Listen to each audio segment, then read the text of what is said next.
कैजा जी बार बार Rahul Gandhi goal post change करते हैं। पहले वो कहते हैं अमित शाह जवाब दो, उसके बड़े बड़े बैनर लेके पूरा विपक्ष खड़ा होता है, उसके पीछे आरजेडी भी, समाजवादी पार्टी, सब उसके सारे सांसद खड़े होते हैं। वो कहते हैं जवाब दो अमित शाह, जवाब दो अमित शाह। जवाब देने के लिए आते, फिर आप कहते हैं इस्तीफा दे दो। तो ये बार बार चेंज करना, बार बार गोल पोस्ट चेंज करना, ये भी तो ठीक नहीं है। एक स्टैंड पर रहिए ना, जो आपको चाहिए उसका जवाब मिल रहा था, फिर क्यों नहीं गए सदन में, क्यों आज नहीं चर्चा की?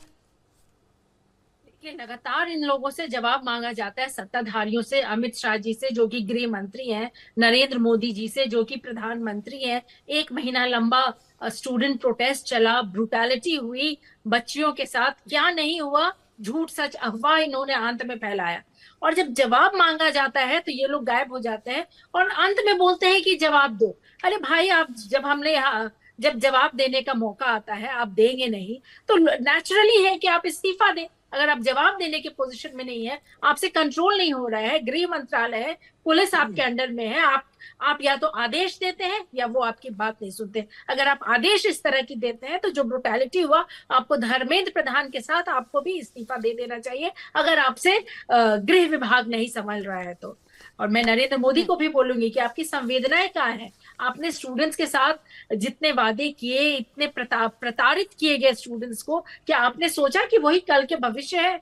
आप तो अपने जीवन के आखिरी पड़ाव में है, लेकिन ये बच्चों का तो भविष्य, उसके साथ आपका रवैया कैसा रहा? आपने कभी जवाब दिए? आपको तो देन एंड देन इस्तीफा दे देना चाहिए। और आज अगर आपसे सवाल आज भी पूछा जाता है तो आप पंजाब की बात करेंगे, कर्नाटक की बात करेंगे, इधर उधर घूमेंगे, और जिस चीज का सवाल आपसे मांगा जाता है ना आपके प्रवक्ता उसका जवाब देने को तैयार है, तो आप क्या जवाब देंगे? अभी मैं पूछ रही थी अटेंडेंस बताओ, तो वहां सबके ऑफिस है, सब अपने अपने ऑफिस में बैठे रहते हैं। तो क्या लोकसभा के सभी सांसद उन सबके ऑफिस में जा के उनसे सवाल पूछेंगे?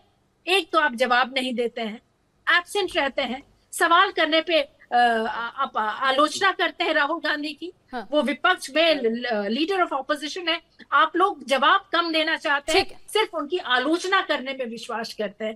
अरे कोई मुद्दा है, कोई इशू है, लीडर ऑफ ऑपोजिशन है, सवाल तो वो करेंगे ही, इस्तीफा तो आपको देना ही होगा। आज तो गोल पोस्ट ही चेंज करेंगे ना, लीडर ऑफ ऑपोजिशन है, सवाल करें, सवाल संसद में जाकर करें, मकर द्वार पर सवाल करके क्या मिलेगा? वैसे हुआ बिहार में क्यों AK-47 चलाया गया, इसका मैं जवाब पूछूंगी तो झारखंड में ये क्यों हुआ? मतलब अपना जवाब, उसका जवाब देखिए बार बार मिला है, उसका जवाब बार बार मिला है, बार बार बिहार सरकार की तरफ से, बिहार के पुलिस की तरफ से कहा गया है कि उसको लेकर सस्पेंड कर दिया गया है, कोई ऑर्डर ऐसा नहीं था। ठीक है, वो तो चलिए बात की बात है, वो सिद्धार्थ सीधे में दोबारा भी जवाब ले लूंगी। लेकिन नवल जी, जिस तरीके से विपक्ष आपको लगातार टारगेट कर रहा है, कह रहा है कि सत्ता पक्ष डरा हुआ है, इंटिमिडेटेड, और ऐसा कभी नहीं देखा कि सत्ता पक्ष इतना डरा हुआ हो, इस बार डरा हुआ दिखा है।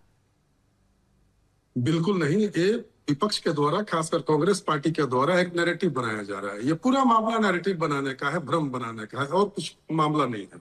नहीं तो बस मैं 2 छोटा सवाल पूछ रहा हूँ। इतना दिन मानसून सत्र चला, एक बार भी राहुल गांधी कभी गंभीर दिखे? Anti paper leak bill pass हुआ, राहुल गांधी जी ने अपनी ओर से कोई सुझाव पेश किया? वो चाहते तो बिल को उपयोगी बनाने के लिए कोई महत्वपूर्ण सुझाव दे सकते थे। अरे इतना महत्वपूर्ण बिल पास हो रहा है, विपक्ष के नेता को इससे मतलब ही नहीं है। बिल का मसौदा क्या है, कौन कौन से प्रोविजन है, अपनी ओर से कोई सुझाव नहीं।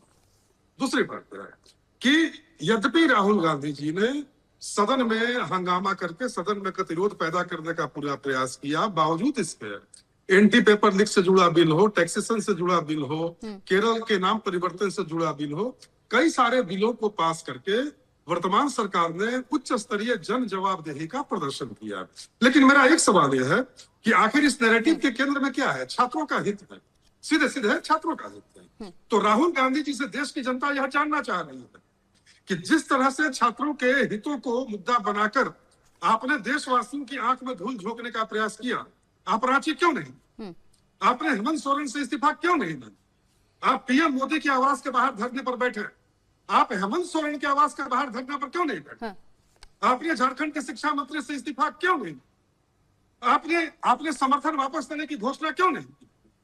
तो सदन में व्यवधान पैदा कीजिएगा, देश की जनता के सामने भ्रम का वातावरण पैदा कीजिएगा, और जब खुद तराजू पर कसे जाइएगा तो भाग खड़े होइएगा।